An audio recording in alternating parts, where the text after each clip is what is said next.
آپ کے لیے کافی نہیں ہے۔ چنانچہ ایک مومن کی مومنانہ زندگی کس طرح ہونی چاہیے، کل ہی میں نے درس دیا ہے، اور اللہ کی شان آج مجھے رہنمائی مل گئی، تو کل کے درس کو آج آپ کی خدمت میں ہم پیش کرنا چاہتے ہیں۔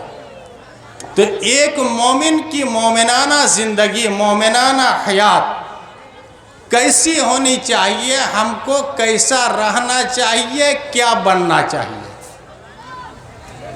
علماء کرام نے تقریر کر دی کہ تعلیم یافتہ ہو، کسی نے تقریر کر دی سیرت یافتہ ہو، کسی نے تقریر کر دی نمازی ہو، کسی نے تقریر کر دی کہ لیڈر ہو، لیکن اتنے ہی محدود نہیں، ہم کو کیا کیا ہونا چاہیے۔ اب آئیے میں شروع کرتا ہوں۔ پوری دنیا کے اندر سب سے بڑے محدث، امام الدنیا فی الحدیث، امیر المومنین فی الحدیث، امام بخاری رحمہ اللہ، جن کی کنیت ابو عبداللہ، نام ان کا محمد، باپ کا نام اسماعیل، دادا کا نام ابراہیم، محمد بن اسماعیل بن ابراہیم بن مغیرہ، پردادا کا نام مغیرہ، اس کے اوپر کے دادا کا نام بردزبہ، اس کے اوپر کا نام بجزبہ، الیمانی الجوفی۔ انہوں نے ایک مومن کو مومنانہ زندگی کس طرح گزارنی چاہیے ایک طرف سے بیان کر دیا۔ تو آئیے، ہمارا تعلق معاملہ کے اعتبار سے کبھی اللہ کے ساتھ ہوگا، اور کبھی ہمارا تعلق ہمارے انسان بھائی سے ہوگا، اور کبھی دونوں سے ہٹ کر صرف توکل کے ساتھ ہمارا تعلق رہے گا۔ اتنا کرنے کے بعد ہم دنیا سے رخصت ہو جائیں گے، دنیاوی زندگی ختم، اب مر جائیں گے۔ مرنے کے بعد پھر کیا کیا ہوگا، آئیے میں ایک طرف سے بتاؤں۔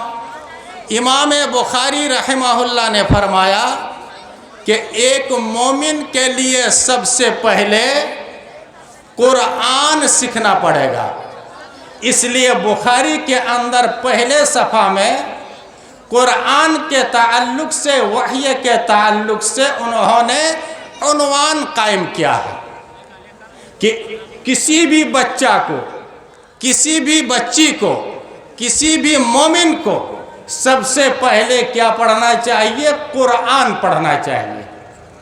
اب قرآن پڑھنے کے بعد قرآن کی روشنی میں اس کا ایمان پختہ ہونا چاہیے، اور ایمان پختہ ہونے کے بعد عمل کرنے کے لیے کیسے عمل کیا جائے اس کو جاننا پڑے گا، اور عمل کا طریقہ جاننے کے بعد، چونکہ عمل شروع ہوتا ہے نماز سے، اور نماز سے پہلے وضو چاہیے، غسل چاہیے، کپڑا لتا صاف رہنا چاہیے، اس لیے امام بخاری نے چیپٹر نکالا ہے، باب قائم کیا ہے، عنوان لایا ہے کہ تم پہلے پاک صاف ہو جاؤ۔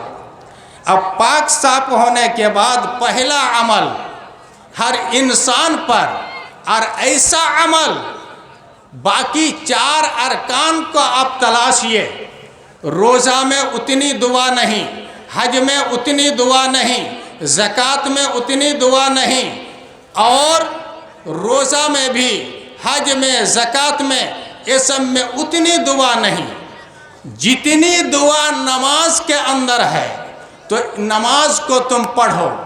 اب نماز پڑھنے کے بعد آپ کو اس کے ساتھ ساتھ زکوٰۃ دینی ہے، اور آپ کو روزہ رکھنا ہے۔ روزہ رکھنے کے بعد پیسہ اگر رہے تو حج کر لیے.